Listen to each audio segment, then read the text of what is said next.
Good evening, everyone. Welcome to our December miniseries and Christmas gift to the TFAD community, The Best of Bond.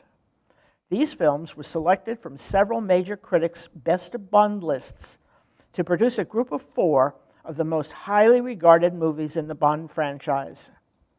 7 well-known actors have played Bond since 1962, and the canon now consists of 25 licensed films produced by Eon Productions, led by Harry Saltzman and Albert R. Broccoli. Most critics believe that 2 of the earliest films are among the finest. They are From Russia with Love, 1963, being shown tonight, and Goldfinger, 1964, to be shown next week. Film quality is thought to have declined during the 80s and 90s, becoming more formulaic, relying too heavily on the use of gadgetry, and not giving the audience a sense of the character's humanity. But since 2000, the producers have shown a commitment to improving quality while still retaining some of the popular specialties for which the Bond films became famous. This is why we've chosen 2 very early Bond films starring Sean Connery, and 2 that were made after 2000 with Daniel Craig as Bond, Casino Royale from 2006, and Skyfall from 2012. Craig has made 5 Bond films with Eon Productions, the last of which is the newly released No Time to Die, now running in theaters. From Russia with Love was directed by Terence Young, produced by Saltzman and Broccoli, and starred Sean Connery, Lotte Lenya, and Robert Shaw. Music was provided by John Barry, and the screenplay was written by Richard Maybaum and Johanna Harwood, based on Ian Fleming's 1951 novel. The screenwriters substituted an international crime syndicate, Spectre, for the Soviet agency Schmerz, to avoid potential political undertones since the film was being released at the height of the Cold War. Fleming's recollections of the Enigma machine inspired the Lecter device in this film. The movie was filmed on location, primarily in Turkey, with action shots filmed in Pinewood Studios and Scotland. Among the Istanbul locations in the film are the Basilica Cistern, the Blue Mosque, Sultanahmet Square, Hagia Sophia, the Byzantine Hippodrome, Galata Bridge, and the Spice Market. Scenes in Venice include the Grand Canal and Bridge of Sighs. The iconic titles were designed by Robert Brownjohn. Several inventions were introduced in this film that became essential elements for the series: a pre-title sequence, an iconic villain, a helicopter sequence, the Bond Girl, a postscript action sequences after the main climax, a theme song with lyrics, and a crazy credit. James Bond will return in the closing credits. From Russia with Love was both a commercial and critical success, earning over $78 million on a budget of only $2 million, a blockbuster by the standards of the day. The movie did so well financially that Sean Connery was given a bonus of $100,000 over his initial salary of $54,000. Although contemporary critics liked it, they didn't love it.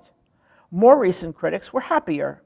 Rotten Tomatoes said on its website that the film is a razor-sharp, briskly paced Cold War thriller that features several electrifying scenes. Producer Albert Broccoli listed From Russia with Love as one of his 3 favorite films in the Bond franchise, saying that it was in this film that the Bond style and formula were perfected. When President Kennedy named Fleming's book as one of his all-time favorites, Saltzman and Broccoli responded by selecting From Russia with Love as the successor to Dr. No. Sadly, this was the last film screened for Kennedy before he left for Dallas in November 1963. Plot summary. MI6 sends James Bond to Istanbul to oversee the defection of a beautiful Russian agent named Tatiana Romanova and to obtain a Russian decoding machine, the Lecter. He must do this despite the interference of risky agent Rosa Klebb, who represents the international criminal organization Spectre, which seeks to kill Bond and steal the Lecter.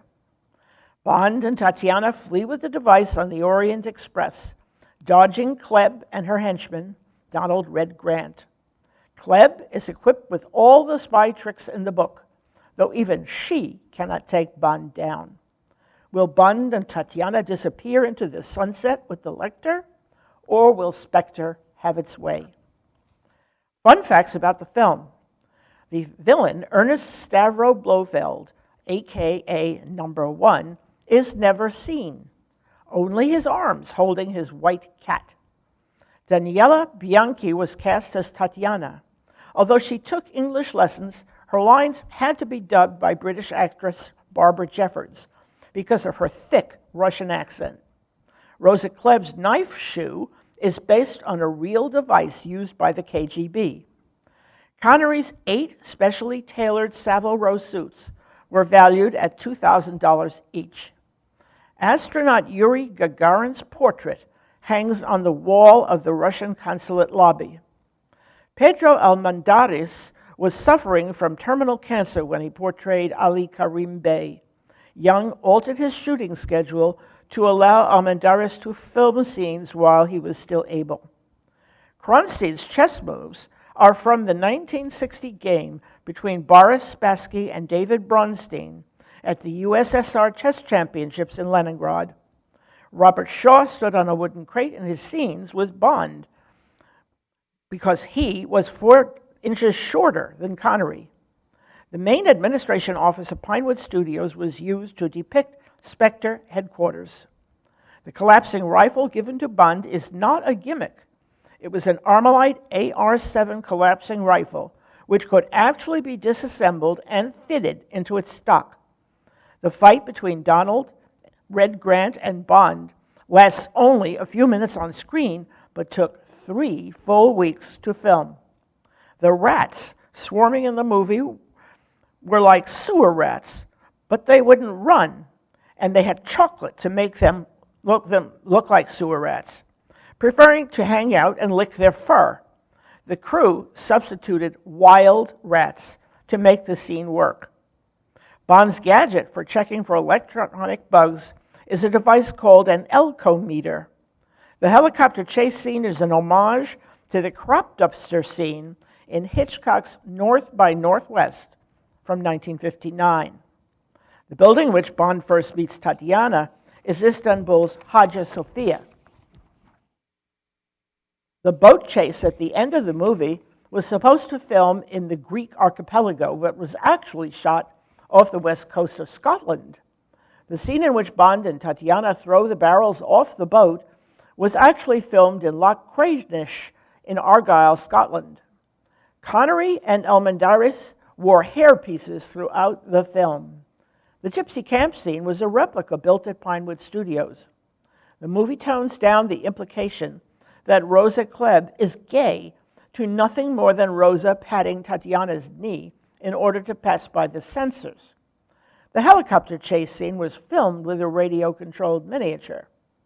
In the scene where Bond and Karim Bey spy on the Russian embassy, the periscope used was actually a dummy periscope double, made for the film by the UK company Barr and Stroud. Jacqueline Saltzman, Saltzman's wife, has a cameo as a traveler leaning out of a window on the Orient Express next to Robert Shaw's window.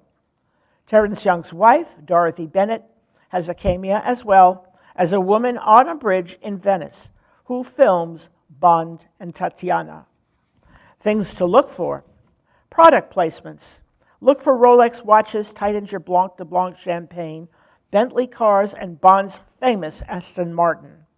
Listen for the quote from Henry V, "Once more into the breach."